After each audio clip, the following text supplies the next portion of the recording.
पाकिस्तान और इंग्लैंड मध्य सीरीजर प्रथम test match Rawalpindi खेला जाउछि।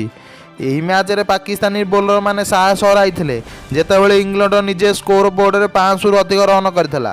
यही समय एक अजब घटना घटीला। मध्य मैच समय हठात जड़े महिला परदारे देखा देइथिले।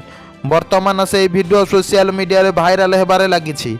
गुरुवार दिन रावलपिंडी टेस्ट मैचर प्रथम दिन यही घटना घटी। जड़े महिला छाते शाढ़ीर पणद हलाई नाचुथिबार देखा देइछि। वर्तमान सोशल मीडिया रे से महिला सह जड़ित भिडियोटी भाइराल हेबारे लागिछि। एकाधिक हैंडल रु भिडियो ट्वीट करा जाइछि। किछि लोक से महिला नृत्य को मत प्रशंसा करुछन्ति। इंग्लैंडर इनिंग्स 42तम ओभर यही घटना घटी जेतेबेले जो रूट और ऑलिपॉप क्रीज रे उपस्थित थे। कैमेरामैन महिला को कैमेरा रे फोकस करने मात्रे से परदार देखा देइथिले। तेबे दूरता हेतु महिला चेहरा स्पष्ट देखा जाई नथिला। यही महिला किए से केउठा रुहंती एवं से कौन करती ता पर्यंत जना पड़ी नाही।